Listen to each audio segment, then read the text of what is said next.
नमस्कार मित्रों, हार्दिक हार्दिक स्वागत है आपका आपके अपने कार्यक्रम में।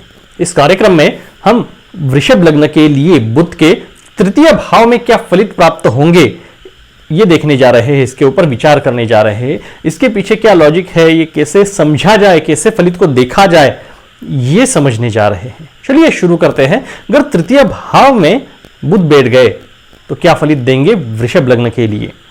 हमने फलित देखने के लिए एक रास्ता तय किया है। पहले हम कारकत्व से फलित को समझेंगे, उसके बाद भाव स्थिति से, उसके बाद भावेशत्व से, और उसके बाद दृष्टि योग से क्या फलित प्राप्त हो रहे हैं इसको समझेंगे। तो शुरू करते हैं कारकत्व से। बुध तृतीय भाव में है। तृतीय भाव में कारकत्व से फलित देखने के लिए पहले राशि देखें। वृषभ लग्न के लिए तृतीय भाव में 4 आंकड़ा आता है, यानी कर्क राशि है। कर्क राशि के स्वामी है चंद्रमा। अब चंद्रमा के साथ बुध के संबंध कैसे है इसे पहले देखना है। तो ये शत्रुत्व के संबंध है, इस कारण बुध को राशि बल प्राप्त नहीं है। अब राशि बल नहीं है, भाव स्थिति का अगर विचार करें तो ये तृतीय भाव है, पराक्रम भाव है। शुरू में हम 2 ही बातें जानेंगे, केंद्र कोण स्थान और घात स्थान। तो ये केंद्र कोण स्थानों में भी नहीं है और घात स्थानों में भी नहीं है, इस कारण यहां पर बुध को मध्यम बल प्राप्त है, यानी स्थान स्थिति इसकी मध्यम है। अब स्थान स्थिति मध्यम है और राशि बल कम है, इस कारण बुध के कारकत्व से जो फलित देखे जाते हैं इनमें थोड़ी न्यूनता देखी जाएगी, यानी मध्यम फलित प्राप्त होंगे। तो बुध के कारकत्व से क्या क्या देखा जाता है, बुद्धि, वाणिज्य, व्यापार आदि बुध के कारकत्व से देखा जाता है और मध्यम फलित प्राप्त हो रहे हैं, यानी ये जो व्यक्ति है ये मध्यम बुद्धि वाली रहेगी। व्यापार का, वाणिज्य क्षेत्र का इसे मध्यम ज्ञान रहेगा, बहुत ज्यादा भी नहीं बहुत कम भी नहीं। लेखन कला और लेखन की शैली, हस्ताक्षर इसका मध्यम दर्जा का रहेगा। तथा और क्या बातें कारकत्व से पता चलती है, तो बुध के कारकत्व से जो जो बातें जानी जाती है इनके मामले में मध्यम फलित यहां पर प्राप्त होंगे। अब भाव स्थिति का अगर विचार करें तो बुध तृतीय भाव में बैठे हैं। भाव स्थिति से फलित समझने के लिए भी उस स्थान का स्वामी कौन है ये जानना अनिवार्य है। तो तृतीय भाव में भाव का स्वामी जानने के लिए राशि देखें, 4 आंकड़ा है, यानी चंद्र की राशि है, यानी ये जो तृतीय भाव है इसके मालिक चंद्रमा है। अब बुध आकर बैठ गए चंद्रमा के स्थान पर, यानी चंद्रमा के घर पर, यानी चंद्रमा में और बुध में शत्रुत्व के संबंध होने के कारण बुध आकर बैठ गए शत्रु के स्थान पर, शत्रु के घर पर। तो यहां पर ये अच्छे फलित नहीं देंगे क्योंकि शत्रु के घर पर है, तो शत्रु को ये शुभ फल नहीं देंगे। अब तो ये तो जान लिया कि यहां पर ये फल कैसे दे रहे हैं, यानी शुभ फलित दे रहे हैं या अशुभ फलित दे रहे हैं। यहां पे अशुभ फलित दे रहे हैं। अब बुध का बल देखे, बल देखने के लिए भी राशि देखे। अब शत्रु की राशि में है ये तो देख ही लिया है, इस कारण बुध को राशि बल कम है। भाव स्थिति का अगर विचार करें तो ये केंद्र कोणों में नहीं है तथा घात स्थानों में नहीं है, इस कारण राशि भाव स्थिति भी मध्यम है, इस कारण बुध को मध्यम बल प्राप्त है।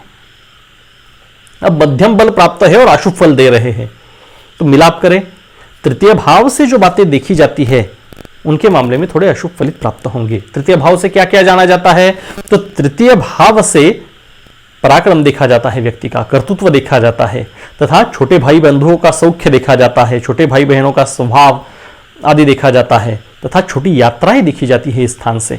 तो इन मामलों में ये बुध अशुभ फलित दे रहे हैं, तो क्या देंगे, तो हमें बस जोड़ना मात्र है इनसे अशुभत्व को और बुध को, बुध से जो देखा जाता है उन बातों को। तो चलिए समझते हैं। तृतीय भाव से पहले पराक्रम देखा जाता है या कर्तृत्व देखा जाता है व्यक्ति का। यहां पर बुध आकर बैठ गए हैं, इस कारण ये जो व्यक्ति है इसे बुध के क्षेत्र में कर्तृत्व करने के लिए या पराक्रम दिखाने में रुचि होगी। बुध का क्षेत्र कौन सा है, तो लेखन कला है, नाटक वगैरह में व्यक्ति काम करने में रुचि रखेगा, कविताएं करेगा, ये यहां से पता चल रहा है प्रथम दृष्टि से। यहां पर राशि देखे तो चंद्रमा की राशि है, चंद्रमा मन के कारक है, तो भाव विभोर लेखन ये व्यक्ति कर सकती है। नेपच्यून के या शुक्र के कुछ योग हुए बुध के साथ तो ये व्यक्ति कविताएं भी करेगी, लेकिन इसमें इसे सफलता जो है बहुत नहीं मिलेगी क्योंकि बुध यहां पर पराक्रम के लिए अशुभ फलित दे रहे हैं। ये व्यक्ति इन क्षेत्रों में रुचि तो रखेगी, कविताएं करेगी, लेखन तो करेगी, लेकिन इसमें बहुत ज्यादा करियर नहीं कर पाएगी।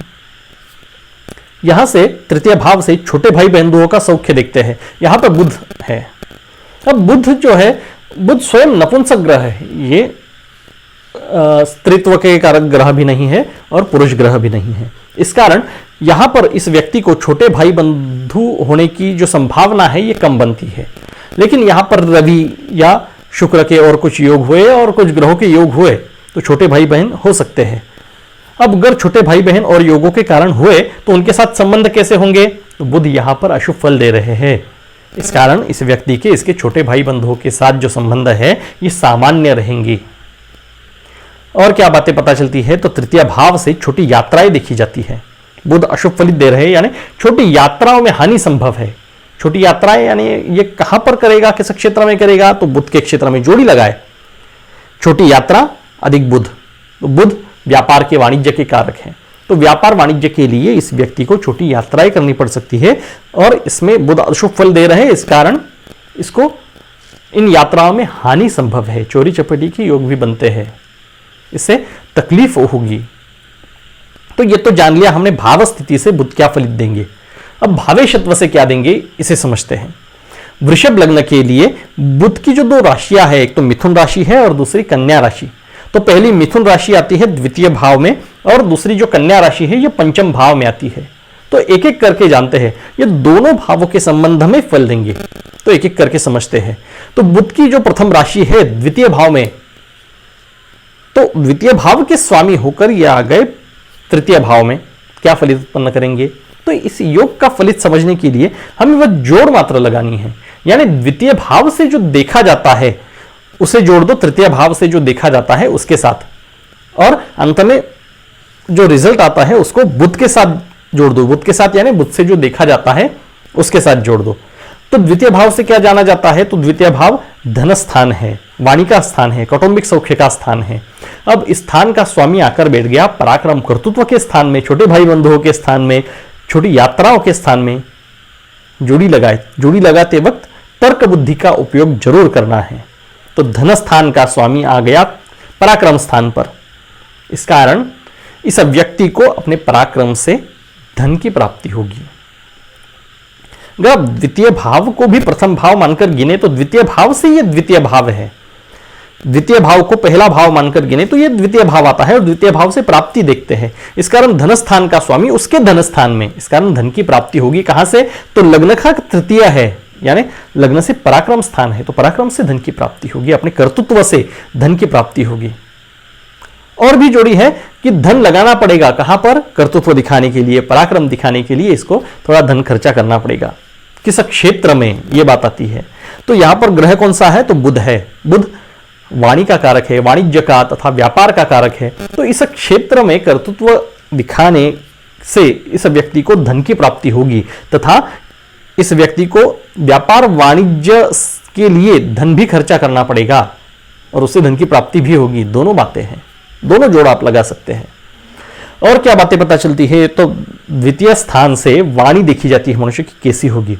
अब वाणी का स्वामी आ गया पराक्रम स्थान में, इस कारण ये जो व्यक्ति है ये वाणी के क्षेत्र में पराक्रम करेगा। व्यापारी भी होगा तो उनको बोलना अनिवार्य है, दूसरों के मन पर अगर छाप डालनी है तो सेल्समैन को बोलना अनिवार्य है। इस कारण इस क्षेत्र में पराक्रम करेगा। ये वक्ता भी हो सकता है या कुछ और योग बने तो ये प्रोफेसर भी हो सकता है, शिक्षक भी हो सकता है। इन्हें पराक्रम दिखाने के लिए बोलना पड़ता है। बुध वाणी के कारक है और वाणी के स्थान के स्वामी है, आकर बैठ गए हैं पराक्रम स्थान पर। इस कारण ये बातें संभव है और योग देखना जरूरी है। अब द्वितीय स्थान में से कौटुंबिक सौख्य देखा जाता है। अब कौटुंबिक सौख्य के स्थान का स्वामी आकर बैठ गया तृतीय भाव में, क्या फलित देगा? जोड़ लगाए, कौटुंबिक सौख्य अधिक पराक्रम। तो इसके कुटुंब के सदस्यों का इसे पराक्रम दिखाने में सहायता मिलेगी। कुटुंब के सदस्य इसे इसके पराक्रम में मदद करेंगे, यानी किस क्षेत्र में? तो व्यापार वाणिज्य में इसके कुटुंब के सदस्यों की मदद होगी इसे, ये बात पता चलती है। अब और क्या क्या पता चलता है? और जोड़ लगानी है। कुटुंब सौख्य का स्वामी आकर बैठ गया पराक्रम तृतीय, तो पराक्रम स्थान है ही, यहां से छोटी यात्राएं देखी जाती है, छोटे भाई बंधुओं का सौख्य भी देखा जाता है। अब कौटुंबिक सौख्य का स्वामी आ गया छोटे भाई बंधुओं के स्थान पर। इस कारण ये व्यक्ति जो है ये एकत्रित परिवार में रह रहा होगा, इसके छोटे भाई बहन भी इसके साथ रह रहे होंगे, इसके कुटुंब के सदस्य होंगे। तथा यहां से धन स्थान और किससे जोड़ लगा सकते हैं हम? छोटी यात्राएं, धन कमाने के लिए इसे छोटी यात्राएं करनी पड़ेगी।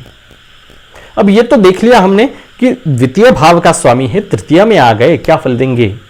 और एक बात महत्वपूर्ण है कि बुध का बल देखना भी जरूरी है। ये जो हमने फलित देखे, इनके मामले में मध्यम फलित प्राप्त होंगे, मध्यम दर्जा के फलित प्राप्त होंगे, बहुत ऊंचे फलित नहीं प्राप्त होंगे। इस कारण ये जो व्यक्ति है, क्योंकि बुध को राशि बल नहीं है, द्वितीय भाव के स्वामी होकर पराक्रम में आ तो गए, लेकिन राशि बल न होने के कारण इन फलों में थोड़ी न्यूनता आ जाएगी।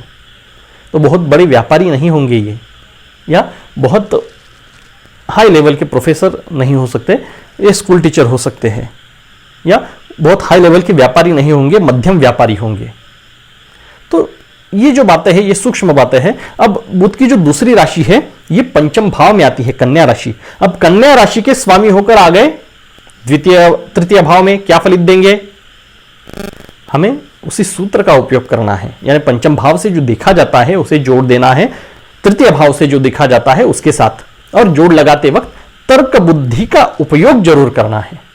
यानी पंचम भाव से क्या देखा जाता है? संतति सौख्य देखा जाता है, विद्या सौख्य, विद्यार्जन देखा जाता है, प्रणय सौख्य यहां से देखा जाता है, और तृतीय भाव से पराक्रम कर्तृत्व देखा जाता है। अब जोड़ लगाए, संतति अधिक पराक्रम या कर्तृत्व, तो इसकी जो संतति है यह भी पराक्रमी होगी, कर्तृत्ववान होगी। किस क्षेत्र में? तो इस जो फलित की जोड़ लगाए बुध से, यानी बुध का क्षेत्र कौन सा है? तो वाणिज्य क्षेत्र है, व्यापार का क्षेत्र है, लेखन का क्षेत्र है। इस क्षेत्र में इसकी संतति पराक्रमी होगी, तथा इसके पराक्रम में इसके संतति का साथ या सहायता इसे मिलेगी, यानी व्यापार वाणिज्य में इसके संतति की सहायता इसे मिलेगी।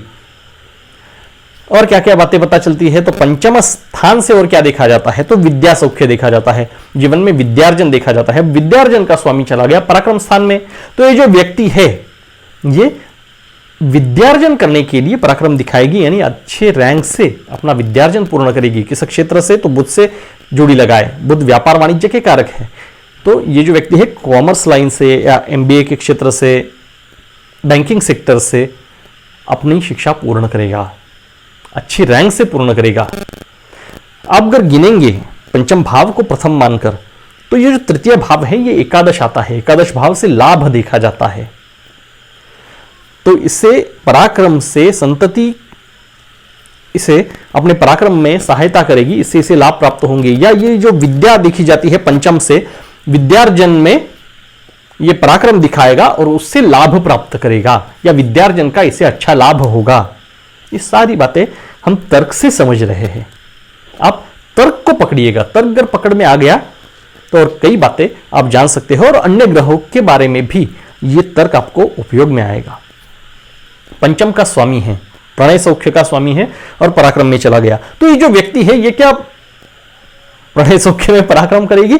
जोड़ी लगाने में तर्क बुद्धि का उपयोग जरूर करना है। बुध नपुंसक ग्रह है, इस कारण प्रणय सौख्य के मामले में या भिन्न लिंगी आकर्षण के मामले में ये व्यक्ति थोड़ी उदासीन रहेगी। अब ये तो देख लिया हमने भावेशत्व से क्या पता चलता है। अब दृष्टि योग से जानेंगे। तृतीय भाव में रहकर बुध पूर्ण दृष्टि से नवम भाव को देख रहे हैं। नवम भाव में राशि कौन सी है? तो मकर राशि आती है। मकर राशि के स्वामी है शनि। अब शनि के बुध के साथ संबंध कैसे है? तो समत्व के संबंध है। इस कारण बुध इस स्थान के लिए मध्यम फलित देंगे। दृष्टियोग से भी फलित कैसे देंगे इसे समझना है। अगर शत्रु के स्थान पर दृष्टि डाल रहे हैं तो अशुभ फल देंगे, मित्र के स्थान पर दृष्टि डाल रहे हैं तो शुभ फलित देंगे, और समग्रह के स्थान पर दृष्टि डाल रहे हैं तो मध्यम फलित देंगे। अब ये जान लिया कि कैसे देंगे, क्या फलित देंगे। दृष्टि डालने वाले ग्रह के बल का अनुमान भी लगाना चाहिए। तो यहां पर बुध को बल नहीं है, राशि बल नहीं है, क्योंकि ये शत्रु की राशि में है। इस कारण इनके दृष्टि में भी मध्यम बलवत्ता है, पूर्ण बलवत्ता नहीं है। इस कारण मध्यम फलित देंगे। क्या देंगे? तो नवम भाव से जो देखा जाता है उसे जोड़ दो बुध के साथ, और बुध जहां पर बैठे हैं उस स्थान के साथ भी। तो कैसे? नवम भाव से भाग्य देखा जाता है और बुध से बुद्धि, वाणी, वाणिज्य, व्यापार आदि देखा जाता है। जोड़ दो भाग्य अधिक व्यापार, तो व्यापार के कारण इस व्यक्ति को भाग्य की प्राप्ति होगी। इसका दर्जा मध्यम रहेगा, हमने देखा ही है क्यों। और क्या बातें पता चलती है? तो बुध यहां पर दृष्टि डाल रहे हैं वाणी के वाणी के स्वामी है, यानी वाणी के कारक है बुध, और दृष्टि डाल रहे हैं भाग्य स्थान पर। अपनी वाणी के कारण ये अपने भाग्य को खींचेंगे या भाग्य का साथ पाएंगे। सामाजिक दर्जा देखा जाता है नवम भाव से, बुध दृष्टि डाल रहे हैं, मध्यम बलवान है, इस कारण इस व्यक्ति का जो सामाजिक दर्जा है ये मध्यम रहेगा। धन स्थान के स्वामी पराक्रम स्थान में बैठकर भाग्य स्थान को पूर्ण दृष्टि से देख रहे हैं, ये भी तर्क है। तो ये जो व्यक्ति है ये अपने पराक्रम से भाग्य को खींचकर लाएगी। अपना जो धन है ये पराक्रम दिखाने के लिए खर्च तो करेगी और उससे भाग्य को खींचकर लाएगी, यानी उससे फिर धनार्जन करेगी। कई सारी बातें हैं आप तर्क से जान सकते हो। मैंने ये समझने के लिए, ये तर्क समझने के लिए एक कार्यक्रम में सिर्फ एक स्थान के लिए एक ग्रह लिया है। आज के लिए इतना ही। अगले कार्यक्रम में हम बुध के अगले भावों का फलित समझेंगे। बस समझने के लिए जुड़े रहिएगा, साथ दीजिएगा। अगर अभी तक चैनल को सब्सक्राइब नहीं किया है तो सब्सक्राइब जरूर कीजिएगा। आज के लिए इतना ही। नमस्कार।